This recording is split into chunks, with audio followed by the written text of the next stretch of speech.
My stitches were still fresh from the C-section when my husband tossed a $20 bill at my feet. He told me to take the bus in the pouring rain, all to protect the leather seats of his luxury SUV. The laughter they're sharing in that fancy restaurant will soon be paid for with tears of blood. Before this story begins, please write in the comments what city you're watching from. Don't forget to like and subscribe so this channel can continue to grow and bring you even more compelling stories.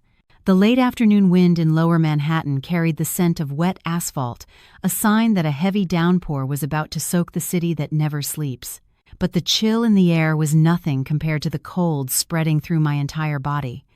I stood frozen in the hospital's pickup area, clutching a thick bundle of blankets containing my tiny, 3-day-old baby, a sharp pain still seared across my lower abdomen. The stitches from my C-section, not yet fully healed, seemed to scream in protest every time I shifted my weight even an inch. It felt like 1,000 needles were piercing my skin, pulling at the flesh that had just been sewn back together. This should have been the happiest moment of a woman's life, going home with her newborn child, welcomed by her husband's warm embrace and the smiling faces of family. But my reality was the exact opposite. I stood alone, accompanied only by a large duffel bag full of dirty clothes at my feet. The nurse who had wheeled me out had already gone back inside after I insisted my husband was just around the corner. I didn't want them to see how pathetic my life was. I didn't want to see the pity in their eyes when they realized not a single family member had been with me during the life-threatening delivery. My eyes lit up for a moment when I saw a gleaming black Cadillac Escalade turn into the driveway. It was my husband's car, the one he'd bought 6 months ago, claiming it was necessary to uphold his image as the CEO of his tech startup. My heart eased a little. At least he came. At least he remembered that our son and I were being discharged today. I tried to smile, bracing against the pain in my stomach, ready to greet him. I pictured him getting out, jogging over to me, taking the heavy duffel bag, and guiding me into the cool, comfortable vehicle. The SUV stopped directly in front of me. The front passenger window slowly rolled down, but it wasn't a look of concern or a loving smile that I saw. It was my mother-in-law, Sharon, her face set in that arrogant expression I knew so well. In the back, I could see my sister-in-law, Jessica, engrossed in her phone, not even glancing in my direction or at her newborn nephew. And in the driver's seat, my husband, Ethan, stared at me with a flat expression as if I were a stranger holding up traffic. Ethan didn't get out of the car. He didn't even turn off the engine. The quiet purr of the luxury vehicle was a stark contrast to my own heart, which was beginning to pound with a sense of dread. "Ethan," I called out softly, trying to take a step closer. "Thank goodness you're here. My legs are trembling, and my stitches really hurt." Ethan glanced at me from behind his designer sunglasses, then his eyes flickered to the pristine, beige leather interior of his car. He clicked his tongue, a gesture he always made when he was annoyed. "You expect to get in here wearing those shabby clothes?" he asked curtly, without unlocking the doors. I was stunned. I looked down at my simple but clean cotton dress. "Ethan, this is a clean dress. It's all I brought. Please just open the door.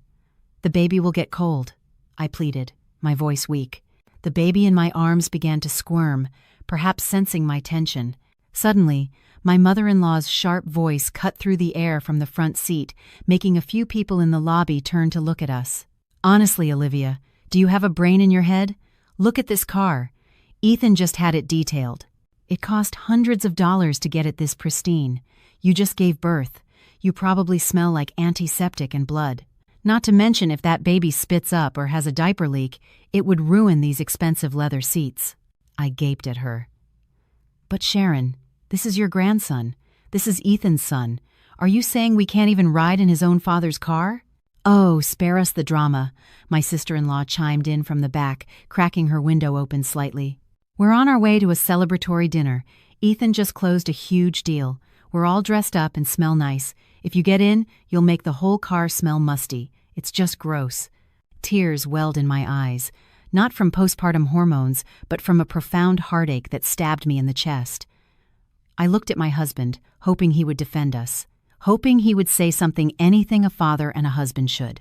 But my hope was shattered into a million pieces when Ethan reached into his shirt pocket. He pulled out a crumpled $20 bill and tossed it out the window. It fluttered in the wind for a moment before landing in a puddle of dirty rainwater near my feet. "There, take it," my husband said coldly. "Just take the MTA bus home. The bus stop is just a short walk from here. That's more than enough for the fare. You'll even have change for a slice of pizza if you're hungry." Axplay. I stared at the money on the wet pavement, then back at the face of the man I had married 2 years ago. "Ethan, how could you? I just had surgery. I can barely walk. And you want me to carry our baby onto a crowded city bus during rush hour? Stop being so spoiled," my mother-in-law snapped. Women in the old days were back in the fields the day after giving birth. They didn't whine and complain like you. You're just a freeloader living off my son, constantly causing problems. Be grateful he's giving you transportation money. Don't push your luck. Just get going before it starts pouring, my husband said impatiently. Besides, Mom and Jess are coming to dinner. The car's full. There's no room for you and all your junk. But I knew perfectly well that his Escalade had 3 rows of seats. There was plenty of empty space in the back, but it was clear there was no space for me in their hearts, let alone in that car. They didn't see me as a wife or a daughter-in-law, but as a parasite to be cast aside. "Ethan, please." My voice trembled, tears now streaming down my cheeks. It hurts so much. "Roll up the window, Ethan. It's getting humid. The AC is escaping," my mother-in-law commanded, without a shred of compassion. Without hesitation, my husband pressed the power window button. The tinted glass rose slowly, separating my gray, desolate world from their comfortable, luxurious one. A moment later, the SUV pulled away, leaving me standing there, motionless. Its tires drove through the puddle, splashing grimy water onto the hem of my dress. All I could do was stare at the taillights as they disappeared into the distance, carrying away the father of the child I held in my arms. As if on cue, the sky began to weep for my fate. Raindrops started to fall, one by one, then turned into a torrential downpour within seconds. People in the lobby scurried for cover or ran to their waiting cars. I was shaken from my stupor. I couldn't just stand here. The hospital security guard would surely ask me to move along. With what little strength I had left, I bent down painfully, stifling a scream as the stitches pulled to pick up the soaked $20 bill. It wasn't because I needed the money. This bill was worthless to me. But I took it as a silent witness, as proof of how little I was worth in their eyes today. I clenched the wet bill tightly in my right hand. With my left arm, I held my baby close, shielding him from the rain with the edge of my cardigan. Then, gasping for breath, I grabbed the handle of the large duffel bag beside me. It was so heavy. Every step I took was torture. My right foot moved, and a throb of pain shot through my abdomen. My left foot moved, and the agony spread to my back. The distance to the bus stop was only about 1/4 of a mile from the hospital gate, but to me, on that afternoon, it felt like 1,000 miles. The rain grew heavier, drenching my frail body. I didn't care that I was soaked to the bone. All I could think about was keeping my baby warm. People hurried past me with umbrellas, giving me looks that ranged from curiosity to disgust, and some with pity, though none offered to help. "It's okay, my love," I whispered to my little one, who had started to cry loudly from the cold and the noise of the storm.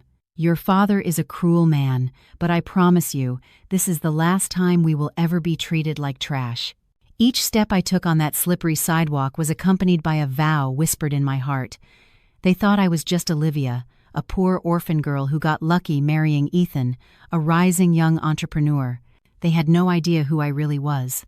They didn't know that the tech startup Ethan was so proud of was only afloat because of a silent, massive infusion of cash from my father.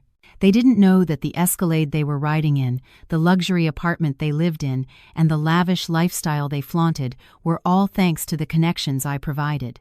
I had kept silent all this time. I had hidden my identity as the sole daughter of the owner of Davenport Holdings, one of the largest real estate and mining conglomerates in the country, all because I wanted to be loved for who I was. I wanted Ethan to love me as Olivia, not as the heiress to a multi-billion-dollar fortune. But today, under the cruel torrent of a New York City storm, my eyes were wide open. That sincerity never existed. There was only greed and arrogance. I dragged my feet up the stairs of the pedestrian overpass toward the bus stop. My breath came in ragged gasps, and my vision started to blur. I could feel postpartum bleeding increasing from the physical exertion, but I didn't stop. I wouldn't collapse here. I would survive. I would get home. And after that, I would make them pay for every single raindrop that touched my son's face this afternoon. The crosstown bus was packed shoulder to shoulder. The smell of sweat, cheap perfume, and damp clothing filled the air, chilled by the blasting central AC. I was squeezed near the door, desperately trying to create a small pocket of space amidst the crush of tired commuters heading home. No one offered a priority seat. Those were already occupied by people pretending to be asleep or staring intently at their phones, oblivious to a soaking wet woman holding a newborn and grimacing in pain from a recent surgery. The pain in my abdomen intensified every time the bus lurched to a stop or shuddered over a pothole. My legs were shaking violently. It felt as if my bones could no longer support my weight.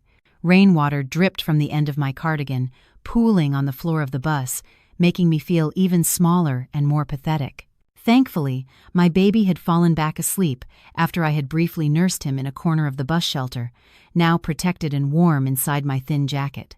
"Ma'am, you can sit here." Suddenly, an elderly man in simple clothes stood up from his seat.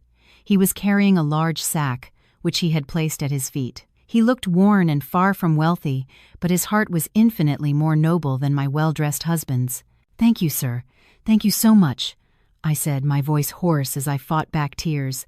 I sat down slowly, wincing as my back touched the hard plastic seat. The man gave me a genuine smile and moved to stand by a pole. How ironic.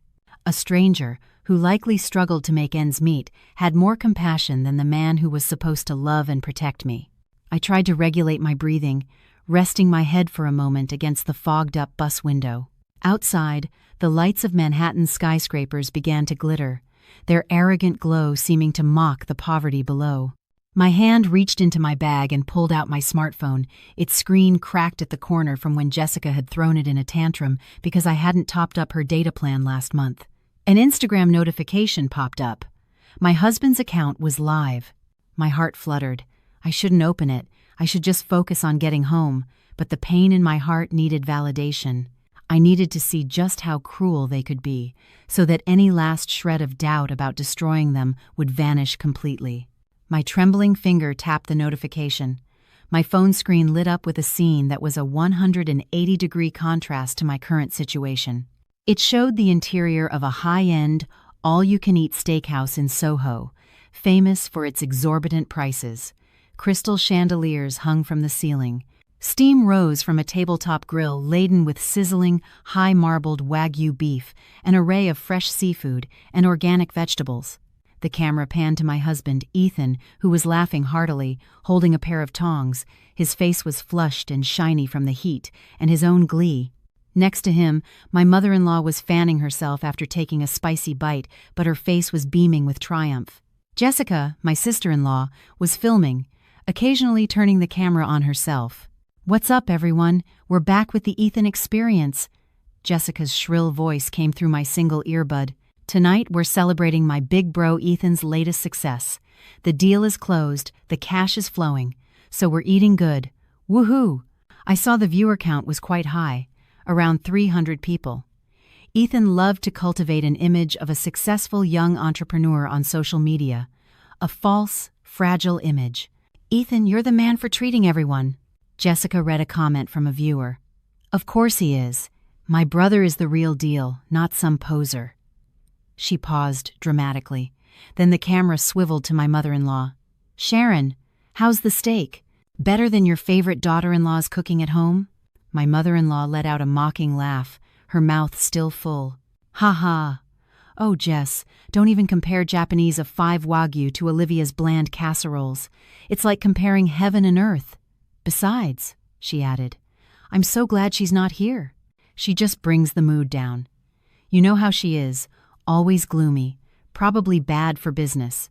Now that she's gone, the air feels fresher, and the food tastes better."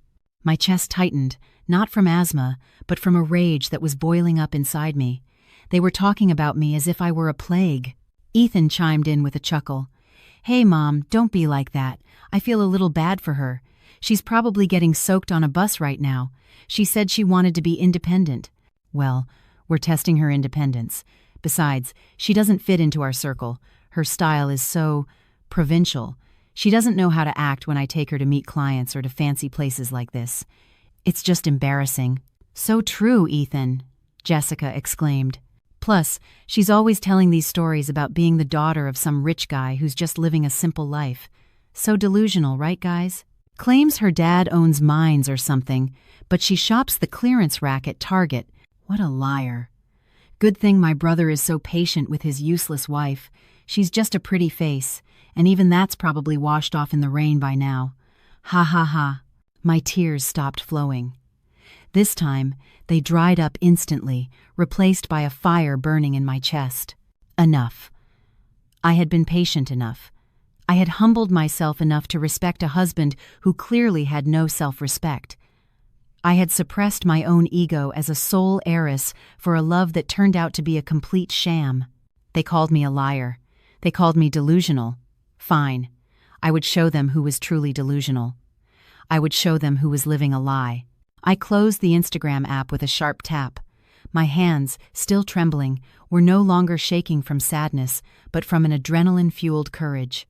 I searched for one name in my phone's contacts, a name I hadn't called in 2 years, honoring my promise to Ethan to live independently. Mr. Harrison, I whispered as I pressed the call button. It only rang twice before a deep, authoritative voice answered. Miss Olivia, my goodness, you finally called. Your father and mother have been worried sick, especially knowing you just gave birth. How are you, ma'am? Where are you? I can have a car pick you up immediately. I took a deep breath, fighting back a sob so my voice would sound firm. Mr. Harrison, don't send a car just yet. I'm on my way to the safe house. I need your help right now. This is an emergency. Mr. Harrison's tone instantly shifted, becoming sharp and serious. He was my father's right-hand man, the most trusted person in charge of all our family's assets and affairs. Tell me what to do, Miss Olivia. Who has troubled you? I looked at my own pale reflection in the bus window. Freeze everything, Harrison, I ordered coldly. Freeze every asset my father provided for Ethan and his company under my name. The supplementary credit cards he holds, access to the corporate accounts funded by my father, the company car, the apartment whose lease is paid by my father's office, cut it all off. Now, this very second. There was a moment of silence on the other end, then the sound of rapid typing on a keyboard. Understood, ma'am. Are you certain?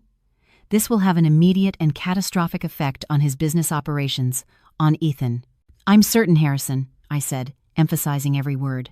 And one more thing, make sure every single debit and credit card he is carrying right now is completely blocked. Flag them as lost or stolen so they can't be manually approved by the merchant. I want him to experience a humiliation he will never forget for the rest of his life. Consider it done, ma'am. Within 2 minutes, all financial access for Ethan Williams linked to Davenport Holdings will be completely paralyzed. Anything else? That's all for now. Thank you. I'll call again when I've arrived. I ended the call.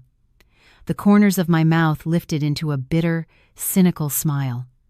I opened Instagram again, but this time, not to watch, but to witness the beginning of their downfall. On the screen, Ethan had just raised his hand, signaling a waiter for the check. His face was still arrogant, full of self-confidence. He pulled out his leather wallet and drew out a sleek, black card. The card he boasted was his Amex Centurion, earned through his own hard work.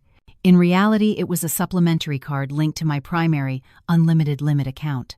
All right, everyone, time to pay up, Ethan said to the camera with a smug grin. Eat as much as you want, don't even look at the prices. Jessica cheered. Thanks, big bro. The waiter arrived with a portable card machine. Ethan casually slid the card into the slot. I held my breath, counting down in my head. 3, 2, 1. On the live feed, the waiter's expression changed to one of confusion. He tried swiping the card again, then one more time. Ethan's smug look began to falter. What's the problem? Is your machine broken? Ethan asked, his voice rising. I'm sorry, sir. The card was declined. The waiter replied, loud enough to be heard on the live stream. What? That's impossible. Try it again. It has a multi-million-dollar limit, Ethan snapped. I let out a small, hollow laugh that was nonetheless satisfying. Enjoy your dessert, my dear husband, I thought to myself. The bus I was on continued its journey through the rain, carrying me away from a painful past and toward a future where I was the one in control. The game had just begun. The sound of rain drumming on the roof of the bus shelter competed with the roar of the departing bus engine. I sat alone on the cold metal bench, pulling my thin jacket tighter to shield my baby from the spray. But my eyes remained glued to my cracked phone screen. There, on that small display, the real drama was unfolding, a tragicomedy starring my husband. On the Instagram live feed, the atmosphere in the premium Soho Steakhouse had grown tense. The wide, self-satisfied grin Ethan wore while devouring $1 million tomahawk steak was now fading. The waiter, standing politely by their table, still held the card machine, but his expression was becoming uneasy. "I'm very sorry, sir." The waiter's voice was clear as Jessica, intending to capture a moment of prestigious payment, had moved the phone closer. "The card has been declined. The transaction was rejected by the issuing bank." Ethan laughed, but it was a hollow, forced sound meant to cover his embarrassment in front of the camera and his mother. "You must be kidding. That's a Centurion Black card. It can't be declined. Swipe it again. Your machine's signal is probably weak because of the rain." "Of course, sir. I'll try one more time," the waiter said patiently. I held my breath, my heart pounding with a strange mix of satisfaction and pain. In the livestream's comment section, Ethan's followers were starting to buzz. "LOL declined? Did the CEO forget to pay his bill?" One wrote. "Let's be positive, guys. Maybe the chip is just greasy from the steak," another quipped sarcastically. On screen, the waiter shook his head again. The indicator light on the machine flashed red. "It's the same, sir. Do not honor. This card cannot be used." Ethan's face turned beet red. Veins bulged in his neck. His sky-high pride was being publicly tested. He roughly fumbled with his branded leather wallet and pulled out 2 more cards, a Platinum Amex and a Gold Visa. "Here, try one of these. One's Chase, the other's Capital One. They can't all be broken." And explains. Jessica was still filming, but her hand was starting to shake. "Ethan, what's going on? This is so embarrassing with everyone watching," she whispered frantically. "Shut up, Jessica. It has to be a system-wide bank failure," Ethan snapped. The waiter tried the second card. Declined. The third card. Declined. The mood at the table shifted from annoyance to outright panic. My mother-in-law, Sharon, who had been busy picking her teeth, now glared at him. She slammed her napkin onto the table. "Ethan, what is the meaning of this? Don't you dare embarrass me. We can't even pay for dinner? You said your deal just brought in millions." "Just be patient, Mom. This has to be a technical error," Ethan said, beads of sweat forming on his slick forehead. He stared at the card machine as if it were a monster about to devour him whole. "Ma'am, call your manager. All of your machines are garbage. I want to pay with my money." "Why are you making it so difficult?" The restaurant manager, a middle-aged man in a sharp suit, approached their table. I recognized the restaurant. It was one of my father's favorites for hosting international business partners. Their service standards were impeccable, and they wouldn't tolerate a scene that disturbed other guests. "Good evening, sir. Is there a problem I can help you with?" the manager asked, his tone calm but firm. "Your machines are broken," Ethan accused, his voice rising and causing diners at nearby tables to turn and look. "I've tried 3 different cards, and they were all declined. My balance is high enough to buy this entire restaurant." The manager offered a thin, polite but deadly smile. "My apologies, sir, but we just processed transactions for tables 12 and 8 with this very machine, and both went through smoothly. If the machine reads declined or call issuer, the issue lies with your card's issuing bank, not our equipment." Ethan was speechless. Checkmate. Jessica quickly ended the live stream.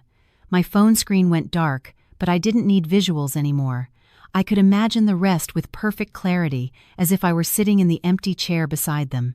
I quickly opened my banking app and checked the status of the supplementary cards Ethan held. All of them were flagged in red, blocked by cardholder. I smiled, but the show wasn't over. I knew Ethan rarely carried much cash. He considered it old-fashioned and dirty. Their bill for Wagyu, truffles, and expensive wine had to be at least $5,000 or $6,000. A few minutes later, my phone buzzed. It was a message from Mr. Harrison. He had sent a photo. Apparently, Mr. Harrison had eyes and ears everywhere, or perhaps he had simply hacked the restaurant's security cameras. I didn't care how. The photo showed Ethan arguing with the manager, his face pale and desperate. The next photo showed him taking off the Rolex Submariner he was always flaunting and handing it to the manager. Then a text from Mr. Harrison came through. Your husband attempted to use his watch as collateral, as all his debit and credit cards are non-functional. The restaurant manager refused. I frowned. Why refuse? A Rolex was worth tens of thousands, far more than their dinner bill. The next message arrived. The manager recognized the watch as a high-quality counterfeit. Ethan was publicly shamed for attempting to pawn off a fake. He has been forced to leave his driver's license and sign a promissory note. A laugh escaped my lips, a sound mixed with tears. All this time, Ethan had belittled me for my cheap clothes and unbranded bags. He always flaunted that watch as a symbol of his success. This is an investment, Liv. You can judge a man's success by his watch, he used to say. It turned out he had been lying to me and everyone else. The watch he bought with the monthly allowance I gave him, the one he claimed was worth as much as a car, was just a fake. The rest of the money must have gone to his lavish spending, or perhaps to another woman. On the bus, now moving again, I held my son tighter. See, my love, your father is reaping what he sowed. His shame wasn't from having no money, but from having his mask of wealth ripped off in public. The image of Ethan begging, of Sharon hiding her face with her handbag, and of Jessica pretending not to know her own brother, danced in my head. The rain outside intensified, as if nature itself was washing away the family's facade of lies. But this was only the beginning. Deactivated credit cards were just a small pinch. The real storm awaited them on their drive home. I leaned my head against the vibrating bus window. The post-op pain in my abdomen was still excruciating, but the pain in my heart was slowly starting to heal. Not with medicine, but by watching justice begin to unfold, justice served by my own hand. I closed my eyes for a moment, imagining their journey home, which was about to become a living hell. The atmosphere inside the Cadillac Escalade would be anything but comfortable, despite its plush leather seats and perfect climate control. Through the vehicle tracking app connected to the Davenport family's security system, a feature my father secretly had installed in every vehicle he purchased, including the one Ethan used, I could listen to a real-time audio feed of the car's interior. It was a security feature meant for kidnapping scenarios, but tonight, it was my personal tool for listening to my husband's world crumble. The sound of heavy rain and distant thunder was muffled by the luxury car's soundproofing, but the noise inside was far louder and more terrifying. How could you, Ethan? Sharon's voice was a high-pitched shriek, shattering the tense silence.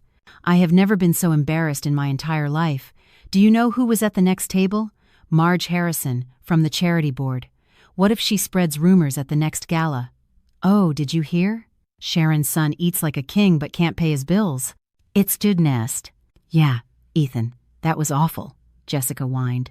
I had to delete my whole Instagram story. The engagement was amazing, too. Now my image is ruined because your credit cards are fake or something. And you got caught with a knockoff watch? Ugh, so cringe. Both of you, shut up! Ethan's roar filled the car, making the speaker on my phone crackle. There was a loud thud as he slammed his fist against the steering wheel. His breathing was heavy and ragged. You think I'm not freaking out? Huh? He screamed in frustration. I don't understand why all my cards were blocked at once. They worked this morning when I got gas. This has to be sabotage. Someone is jealous of our success. Suddenly, Ethan's phone rang. It wasn't a normal ringtone, but a specific one he used for high-priority business calls. Mr. Coleman, hello. Ethan's voice instantly became smooth and sycophantic. Good evening, sir. What a surprise to hear from you this late. Any good news about the Series B funding? I listened intently. Mr. Coleman was one of the lead investors in Ethan's startup. Of course, Mr. Coleman was also my father's business associate, who had invested on my father's orders, not because Ethan was some business prodigy. Mr. Coleman's voice was faint, but his tone was cold and decisive. "Evening, Ethan. I'm calling to inform you that we are withdrawing our entire investment commitment, effective immediately. The official notice is already in your email." "What?" Ethan's voice cracked. But why, sir? The project is underway. We need that funding for next month's payroll. If you pull out, we'll collapse." "That is no longer my concern. A recent internal audit revealed your company carries an unacceptably high level of risk. Furthermore, the recommendation from your primary guarantor, Mr. Epsi Davenport, has been rescinded. Good night." The line went dead. Hello, Mr. Coleman?" Ethan yelled into his silent phone. "What was that, Ethan? Why did the investor pull out?" Sharon asked frantically. "What about the money for my mortgage payment?" Before Ethan could answer, his phone rang again. This time, it was from his office number. "What now?" he barked into the phone. "Mr. Williams, it's a disaster." His secretary's hysterical voice was so loud I could hear it clearly. "The office is being raided by the IRS and the leasing agency. They're seizing the computers and servers. They say there's evidence of tax evasion and 6 months of unpaid rent on the building. Where are you? They're asking for you. They brought the police, sir." I heard the screech of tires on wet asphalt as Ethan slammed on the brakes.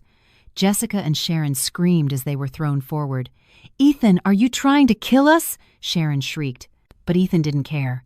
His breathing sounded like he was being strangled. "What did you say? The IRS? The lease? Stay right there. Don't let them take anything. Tell them I'm the CEO. I'll take responsibility." "They said you're not the CEO anymore, sir," his secretary sobbed. "You were removed by the majority shareholder 10 minutes ago. Your email access has been revoked. You have no authority here anymore." The phone clattered as it fell from Ethan's hand. I could hear it hit the center console. Silence. There was only the sound of the relentless rain against the windshield, and Ethan's choked, gasping breaths, as if the oxygen inside the spacious Escalade had suddenly run out. "This can't be happening," Ethan muttered, his voice trembling violently. "This is a nightmare. It's impossible for everything to fall apart in one night." "Ethan, say something. What is going on?" Sharon shook her son's shoulder. "What does she mean, you're not the CEO anymore? What's going to happen to us? You haven't even sent me my monthly allowance yet." "Mom, can you just be quiet?" Ethan exploded again, his voice hoarse with unshed tears. "We're bankrupt, Mom, bankrupt. The investors are gone. The office is seized. I'm fired. Everything is gone. We have nothing." "Bankrupt?" Jessica shrieked. "What about my trip to Aspen next week? I already promised my friends." "Are you kidding me, Ethan? I can't cancel. That would be so humiliating." "You're worried about a vacation?" Ethan laughed, a hysterical sound of someone who had lost their mind. "We don't even know what we're going to eat tomorrow, Jess. The credit cards are dead. The bank accounts are probably frozen. This car is leased in the company's name. They'll be coming to take it back any minute now." I closed my eyes, savoring this symphony of destruction. How fragile their lives were. They had built their castle on sand, relying on money and power that wasn't theirs, all while trampling on the very person who provided it all. Suddenly, Ethan mumbled to himself, like someone waking from a trance. "Wait." Mr. Coleman said the primary guarantor's recommendation was rescinded. The guarantor was Mr. Davenport. A beat of silence. Ethan's brain, dulled by years of arrogance, was finally starting to connect the dots. "Davenport," he whispered. "Davenport Holdings. Olivia. Actually, Prost." "What are you talking about, Ethan?" Sharon asked, confused. "What does that poor orphan Olivia have to do with the billionaire Davenport? It's just a coincidence. It's a common name." "It can't be a coincidence, Mom." Ethan's voice rose again, this time filled with sheer terror. "All this time, I've been landing easy projects. Permits were always approved. Funding always came through. I thought it was because I was brilliant. But every time there was a problem, Olivia would just say, 'I'll pray for you.' And the next day, the problem would be solved. Her full name. It's Olivia Davenport on her ID, but I never cared because the name seemed so plain." "You mean—" Jessica's voice trembled. "Our Olivia is part of the Davenport family? The ones who own half the skyscrapers in this city? The ones who own the mall we were just at? She must have told her father. Ethan slammed his fist on the steering wheel again, this time with a soft, defeated thud of regret and fear. Today, I threw $20 at her. I told her to take the bus, in the pouring rain, right after she gave birth to a Davenport heir. "We're dead," Sharon hissed. Her arrogant tone was gone, replaced by the terrified whisper of an old woman. "If she's really a Davenport, we're finished. Ethan, those people are powerful. They could make us disappear from this city without a trace." The audio feed captured Sharon's broken sobs, soon joined by Jessica's fearful crying. Ethan was silent, but I could picture his ashen face as he stared out at the wet streets of New York. He had just realized he'd thrown away the gold mine that had been sleeping next to him. He had just woken a sleeping tiger. I turned off the tracking app. That was enough. I had heard what I needed to hear. They were now on their way to the apartment, thinking they at least had a roof over their heads for the night. How pitiful. They had no idea that the surprise waiting for them in the lobby would be far more painful than a declined credit card. Cardboard boxes filled with their designer clothes were already waiting. Tonight, the dark New York sky would be their roof, and the cold night wind would be their blanket of regret. The MTA bus finally reached my stop. I stood up slowly, carrying my peacefully sleeping baby. The rain had subsided to a light drizzle. I stepped off the bus with a steady heart. My steps were no longer pained or faltering. The physical agony seemed to have vanished, replaced by a new strength. I was no longer Olivia, the abused wife. Tonight, I had become Olivia Davenport again, and this game was far from over. I leaned back against the plush passenger seat of the Rolls-Royce Phantom my father had sent to pick me up.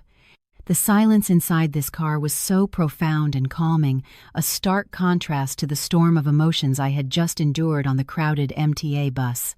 My father's personal driver, Daniel, navigated the rain-slicked Manhattan traffic with practiced ease. In my hands, a large tablet displayed a real-time feed from a security camera. Yes, the game wasn't over. I wouldn't miss a single second of their downfall. Mr. Harrison, with his usual efficiency, had already gained access to the security cameras in the lobby of the apartment building where Ethan and his family lived, an apartment whose lease had been paid by my father's company without Ethan's knowledge. Through the high-resolution screen, I was the sole audience member for the most satisfying reality show imaginable. The tablet showed the opulent lobby of a luxury building in Midtown. Its Italian marble floors gleamed under a massive crystal chandelier. Normally, Ethan would stride through this lobby with his chin held high, giving the concierge an arrogant nod, as if he owned the place. But tonight was different. Ethan's black Escalade pulled up to the glass doors. On the screen, I could see his stiff posture as he got out. He didn't go straight inside, but paused, rubbing his face roughly, as if gathering his last scraps of courage. The light rain had plastered his expensive, now wrinkled shirt to his skin. My mother-in-law, Sharon, emerged from the passenger side. Her face, usually glowing from expensive spa treatments, was now puffy and tear-streaked, her mascara running in black rivulets down her cheeks. Jessica followed, still glued to her phone, probably blocking the flood of hateful comments on her social media. They walked into the lobby. I turned up the volume on my tablet to hear the audio from the microphone at the reception desk. Ethan approached the automated security gate that separated the public lobby from the private elevator bank. He took out his key fob and tapped it against the sensor. Beep.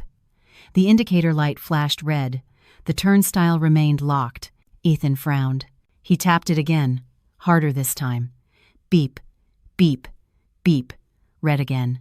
Damn it, Ethan cursed, his voice echoing in the quiet lobby.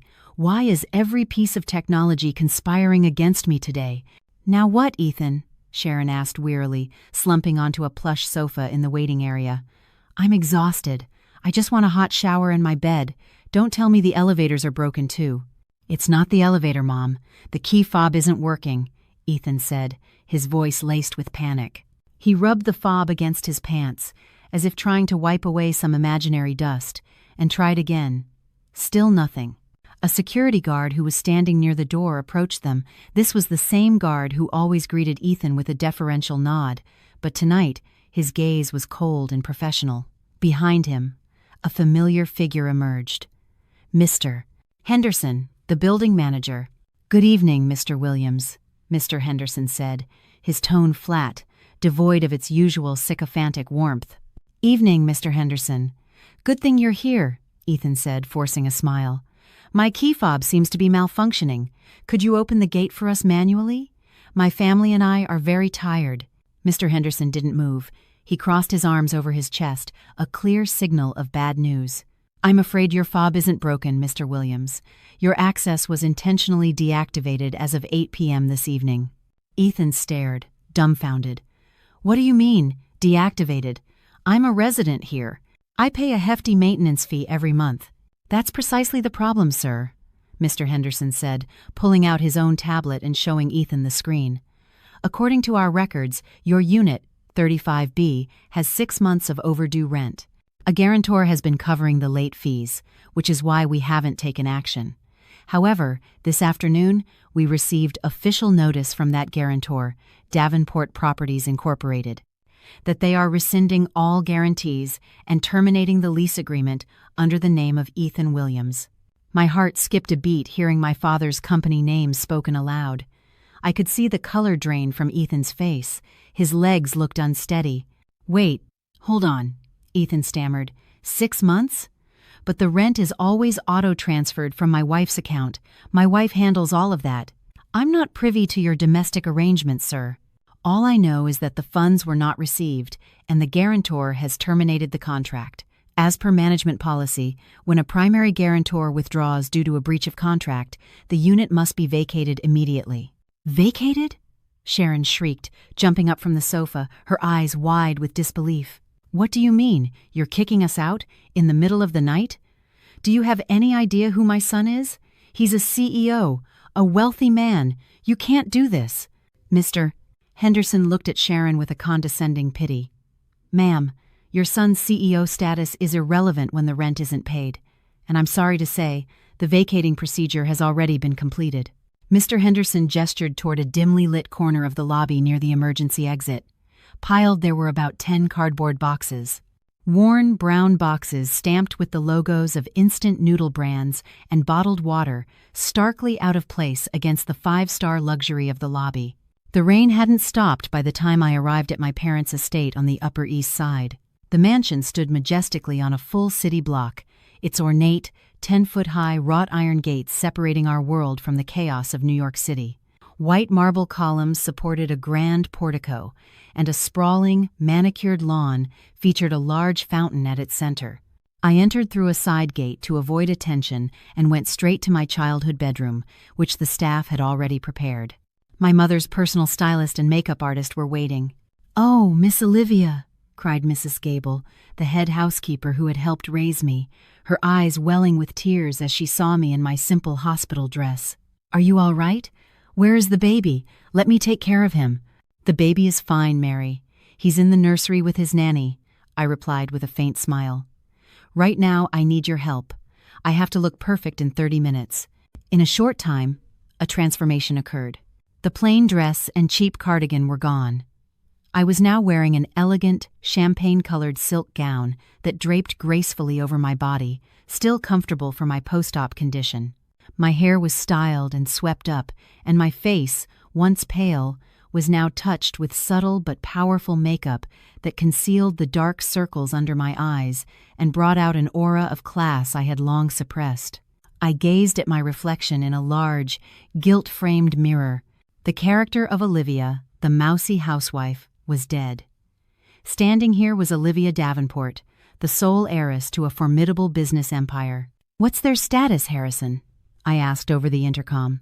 "They've just been dropped off by a taxi at the main gate, ma'am," Mr. Harrison reported from the security post. "A taxi, not an Uber Black." I smiled grimly. A yellow cab. The bumpy ride must have been its own form of torture for Jessica's delicate sensibilities and Sharon's inflated ego. "Keep them at the gate. Let them wait outside for a bit. Let them enjoy the cold New York night, just as I did this afternoon." Meanwhile, outside my family's colossal gates, Ethan, Sharon, and Jessica stood shivering. Their clothes were soaked. Jessica clutched her drenched designer handbag as if it were a life raft, while Sharon complained ceaselessly about her back aching from the taxi ride. The pile of cardboard boxes containing their worldly possessions had been left on the sidewalk, as the cab driver refused to bring them inside. "Are you sure this is the right address, Ethan?" Sharon asked, craning her neck to look up at the towering gates. "This is a palace. This must be a senator's house or something. There's no way Olivia knows anyone who lives here. She was probably just making it up." "I'm sure, Mom," Ethan replied, his teeth chattering. "Right after we got married, she let it slip once that her aunt worked as a maid at number 88 on this street. She said if we ever got into trouble, we could come here for help." "Her aunt is a maid?" "Figures," Jessica sneered. "No way her poor family owns this place. They'll probably make us use the back entrance and give us leftover scraps." "I don't care, Jessica. I'd eat scraps right now. I'm starving," Sharon whimpered. Ethan pressed the buzzer next to the gate. A security camera swiveled to focus on their faces. "Yes?" A gruff voice crackled from the speaker. Good evening, sir," Ethan said nervously. We're relatives of Olivia. Is she here?" There was a long pause. "Olivia? I don't know anyone by that name. Maybe she works here or lives here?" Ethan was unsure what to even call me. "One moment." They waited for 10 minutes that felt like an eternity. The night wind cut through their wet clothes. They stood like beggars before a king's castle, a perfect mirror of how they had treated me at the bus stop, only this time they had no dignity left. Suddenly, the massive iron gates began to slide open with a quiet, hydraulic hum. "They're opening," Jessica cried hopefully. "They're letting us in.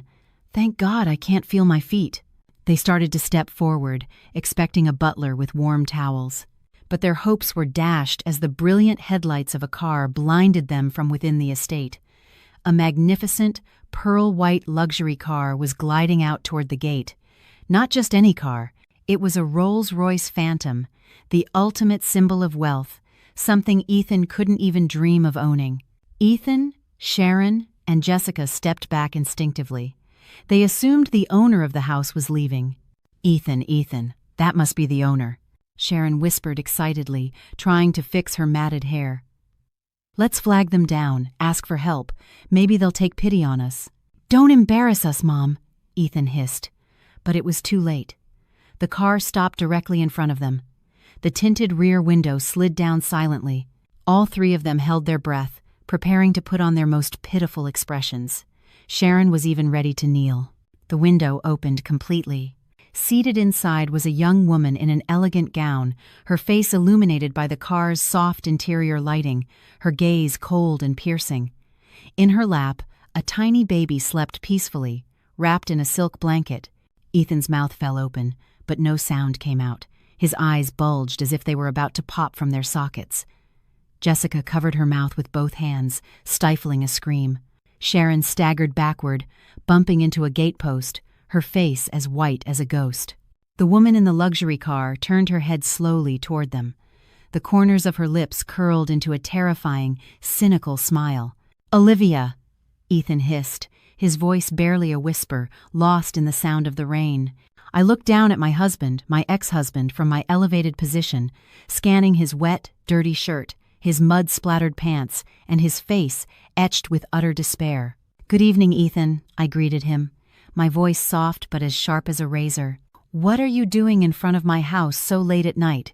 Weren't you busy enjoying a steak dinner?" Your house?" Sharon stammered. Her legs gave out, and the next moment, the perpetually arrogant woman collapsed onto the wet asphalt. She didn't faint. She was simply too shocked to stand. "Yes, Sharon. My parents' house. The house I grew up in before I made the biggest mistake of my life, marrying your son," I replied calmly. "Olivia, honey." Ethan tried to approach the car, his hand trembling as he reached for the door. "This is all a misunderstanding. I can explain. I didn't know. Please forgive me, Liv." Daniel, my driver, gave a short, sharp honk of the horn, making Ethan jump back. "Don't touch my car with your filthy hands, Ethan," I said coldly. "You might damage the expensive paint job, or the leather seats might start to smell musty. Remember what you said this afternoon?" Those words hit Ethan harder than any physical blow. He remembered his exact words as he cast me out of his Escalade. His face flushed with a shame that was far too late. "Olivia, please!" Jessica started to cry, this time with genuine fear. "We have nowhere to go, Liv. We were evicted. The car's been repossessed. We're starving. Please, just let us in. We're family, right?" "Family?" I laughed softly. What kind of family leaves their newborn nephew out in the rain at a bus stop? What kind of family mocks their sister-in-law on social media? I looked at Daniel. "Drive, Daniel. The air out here is starting to smell like garbage." "Yes, ma'am." The window began to rise. "Wait, Olivia, don't leave us! Olivia!" Ethan screamed hysterically, trying to chase the car as it started to move. He ran a few steps, then slipped on the slick pavement and fell face first onto the asphalt.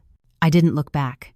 Through the now-closed window, I saw their 3 diminishing figures in the side-view mirror, 3 wet, cold, broken people in front of a palace whose gates were now closed to them forever. Tonight, I would sleep in my warm, comfortable bed. As for them, let them learn that karma never misses an address. I didn't make them wait outside like beggars for long. Not out of pity, but because there was one final act to be played out before my father. On my command via the intercom, security opened a small side gate, not the grand main entrance, and ushered Ethan, Sharon, and Jessica into the estate grounds. I was waiting in the main drawing room. This room was the heart of the Davenport mansion's opulence. The 20-foot-high ceiling was adorned with a classical European fresco.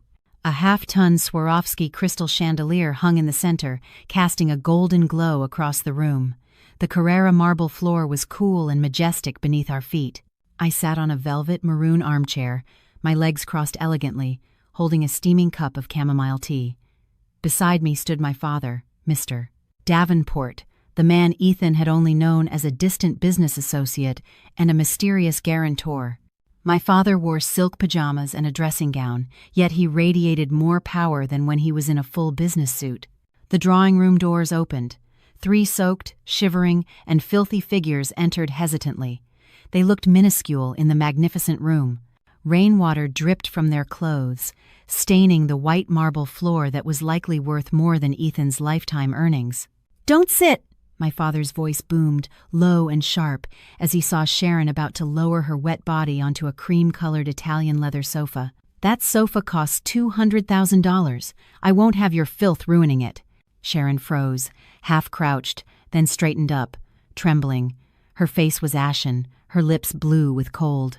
Jessica stood behind her mother, hugging herself, her eyes darting around the room in a mixture of awe and terror. Ethan took a step forward, his eyes red, his limp hair plastered to his forehead. He looked at me, then at my father. "Mr. Davenport." Ethan's voice was hoarse and broken. "So, it's true. You're Olivia's, her father," my father cut in sharply, "and the owner of the company that has been feeding you, your mother, and your sister for the past 2 years. Ethan's legs buckled. He dropped to his knees on the hard floor. The reality hit him with the force of a physical blow. The man he had taken for granted, who he thought was just some connection his wife had, was in fact the king behind his entire comfortable existence. I'm so sorry, sir," Ethan stammered, his tears mixing with the rainwater on his face. "I honestly didn't know. I swear, sir, if I had known Olivia was your daughter, I would never have." "Would never have what?" I cut in coldly, setting my teacup down with a soft clink that echoed in the silent room. "Never have treated me like trash? Never have cheated on me? Or never have told me to take the bus right after having my stomach cut open?" Ethan looked at me with a disgusting, pleading gaze. "Liv, honey, I made a mistake. I was just emotional, stressed about the business. You know I love you. We've been together for 2 years. Liv, remember our good times." "Which good times, Ethan?" I asked flatly. "The time you cursed at my cooking? The time your mother threw away my clothes because she thought they were too provincial? Or the time your sister stole my grocery money to buy skincare products?" Jessica flinched as her name was mentioned. "Liv, I didn't mean to." "You will be silent," my father barked, his voice so commanding that Jessica immediately fell silent and looked at the floor. My father strode forward to stand over the kneeling Ethan. He tossed a thick folder in front of him. Its contents spilled out: bank transfer records, copies of property deeds, credit card statements. 2 years, my father hissed.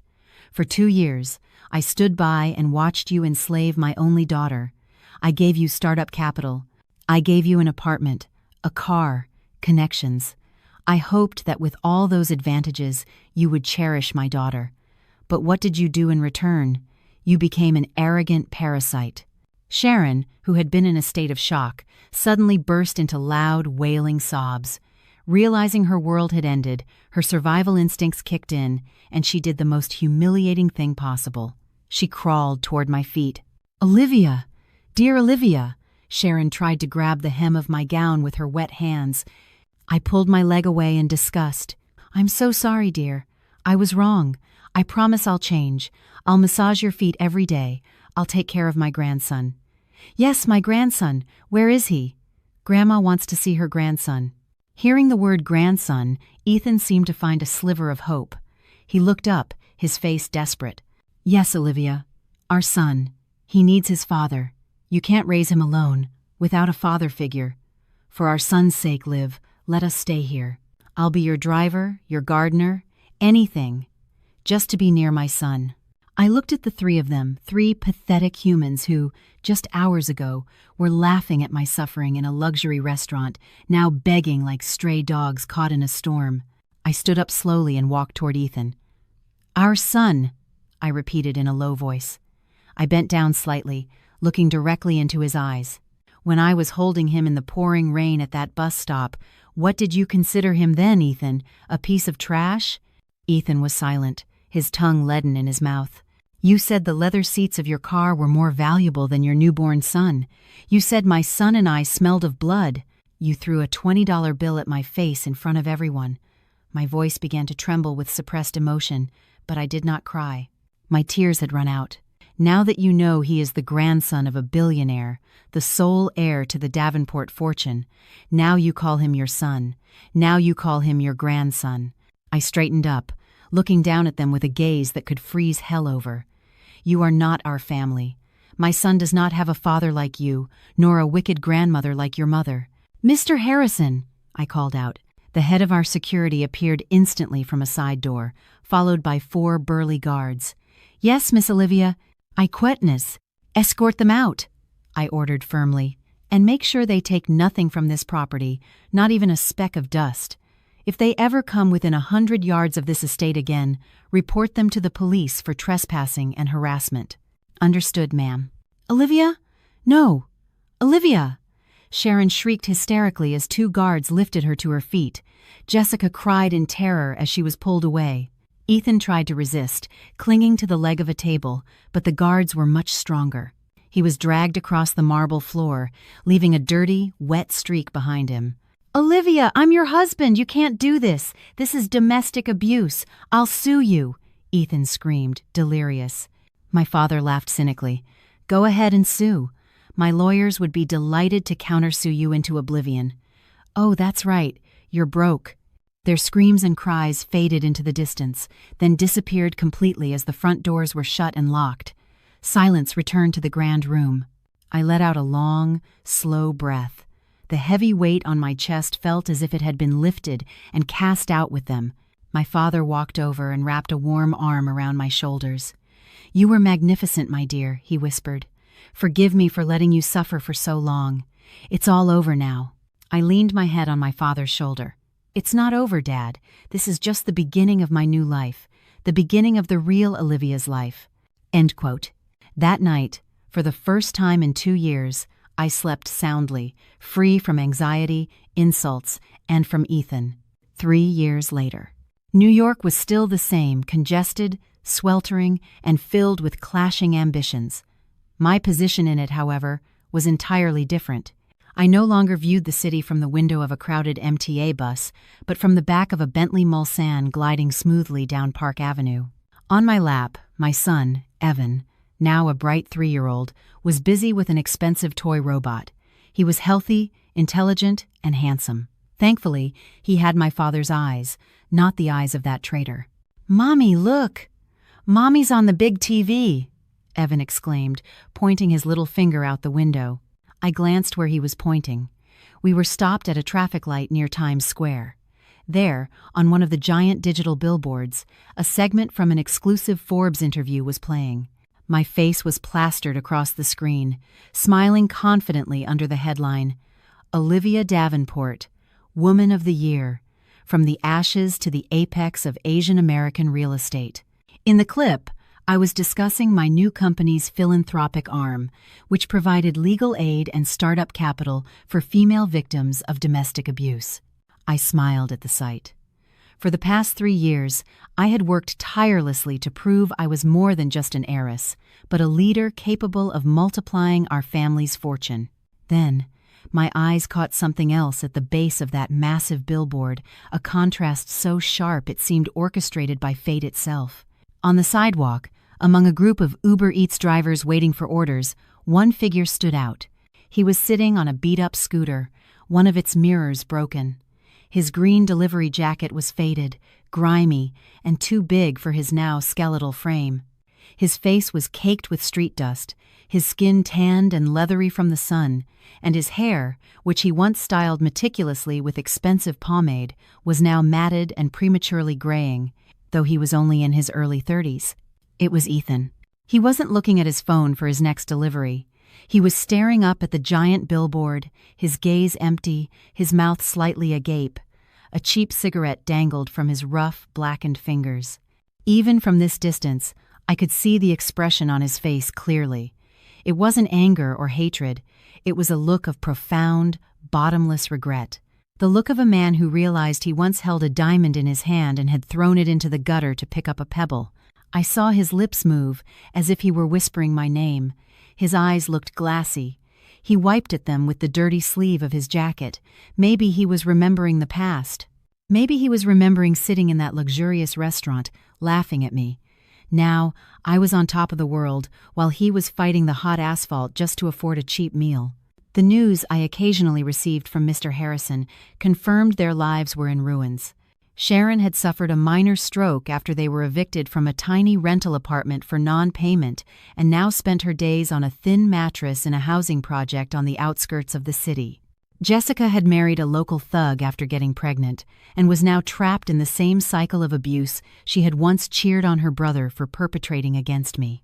And Ethan, the family's fragile backbone, was drowning in payday loan debt, a slave to the gig economy with no future. "Mommy, why is that man crying?" Evan asked innocently, following my gaze.